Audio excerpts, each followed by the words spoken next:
We have followed this breaking news all morning. President Donald Trump confirmed on Truth Social the U.S. carried out a large-scale strike against Venezuela.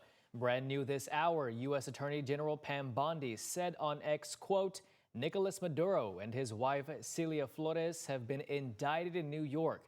He is charged with narco-terrorism, conspiracy, cocaine importation conspiracy, possession of machine guns, and destructive devices, end quote.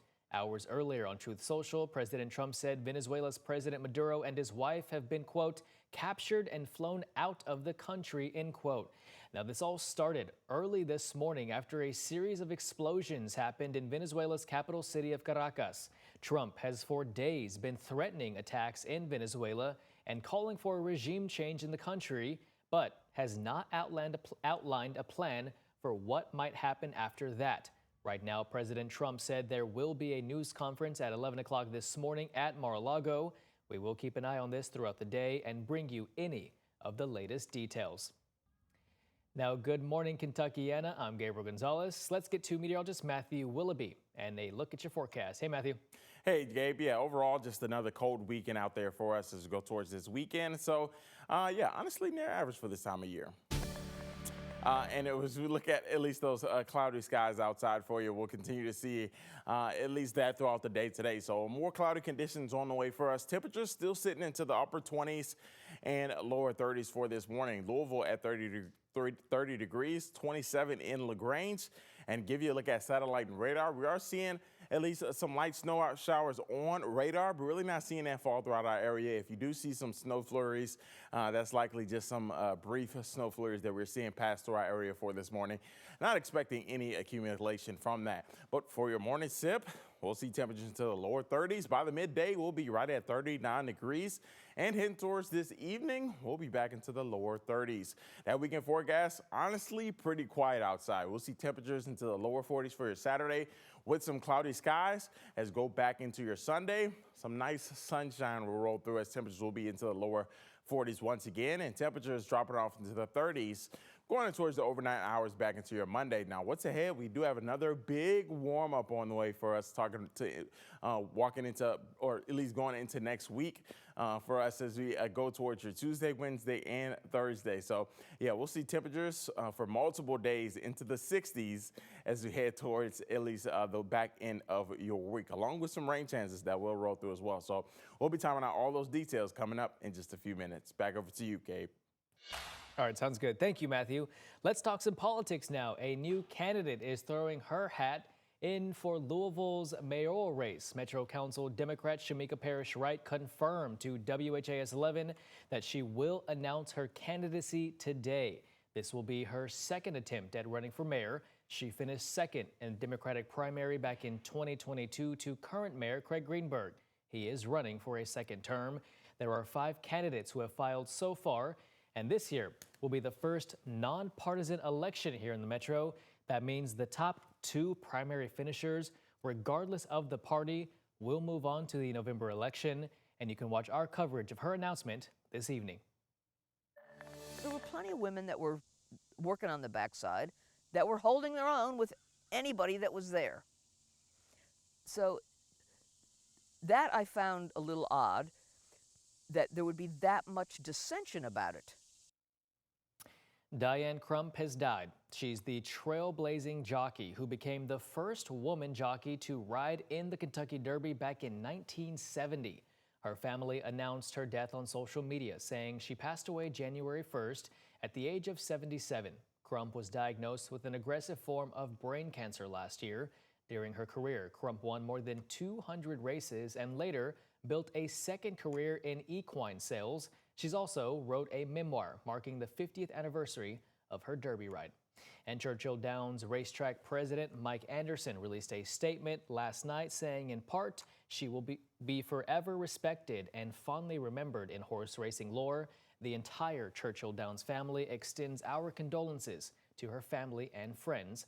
Crump is survived by her daughter, sister, brother, and 3 grandchildren. Moving on now, according to court documents, 35-year-old Flor Orantes pleaded not guilty to second-degree assault charges on Friday. She's the woman accused of shooting a gun through her fence on New Year's Day. According to police, one of those bullets went into a nearby garage, hitting someone in the leg. LMPD said a neighbor had video of Orantes shooting that gun. Police are still investigating. A judge set her bond at $50,000, and she is expected back in court on January 9th. Metro Police are still searching for two suspects in a separate incident on Denmark Street who they say shot an employee during a robbery at a food mart in the Wyandotte neighborhood. Officers responded to that food mart on Denmark Street just after 9 Thursday night. Investigators say the two masked suspects, believed to be men, went into the business and demanded cash. At some point, an employee was shot and the two suspects ran away. WHIS 11 spoke with two people who say they got to the shop as the suspects ran off. Thank goodness, because if we had pulled in and just got out to go in, we'd been in the middle of the shooting and the robbery. They had shot. We sat there for a couple of minutes, and we sat here for a couple minutes. it seemed kind of odd because there wasn't anybody milling around outside, and there usually is. That Food Mart employee was taken to the hospital, and as of this newscast, we don't know his condition. Anyone with information who could help the robbery unit with this case can call the tip line at 574-LMPD. Out in J-Town, excitement is in the air as the new Jeffersontown Amphitheater will finally open in 2026 to welcome guests for shows. WHIS 11's Jose Alonso and photojournalist Aspen Hester show us the progress of the area's newest entertainment venue. Amphitheater, just open seating, no seats. So there'll be probably some events that will allow blankets and chairs. And newly named property manager Joey Wagner showing us around Jefferson County's newest public venue, the Jeffersontown Amphitheater. Huge stage, right? Massive stage. I mean, this gives us the ability to bring in those national artists. There's still notable signs of the former wastewater plant, but the towering stage and surrounding greenery shows a promising venue Wagner hopes is ready to welcome guests by March. You know, we're going to hopefully be able to do anywhere between 1,500 and 2,000 people outdoor. The amphitheater also has an indoor space behind the stage, equipped with a community kitchen, dressing rooms for performers, and an open space to host just under 200 people. We're going to be able to host, you know, different music festivals and concerts and hopefully events with like the orchestra or, I mean, any type of outdoor event you can imagine, from a food truck festival to, you know, holiday events.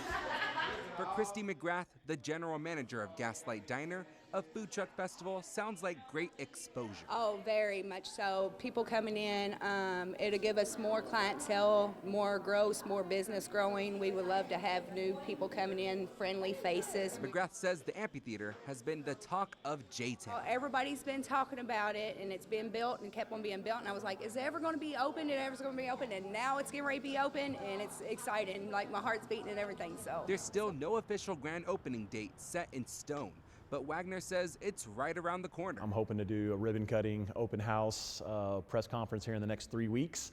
As soon as the mayor and their team gives me the final PO on like capacity and we're good to go, then we'll start booking events. Exciting things coming to East Louisville in 2026. In Jeffersontown, Jose Alonso, WHIS 11 on your side. And the amphitheater is currently accepting bookings for concerts, weddings, and private events for the rest of the year. Wagner says he hopes this venue will help expand the annual Gaslight Festival as well.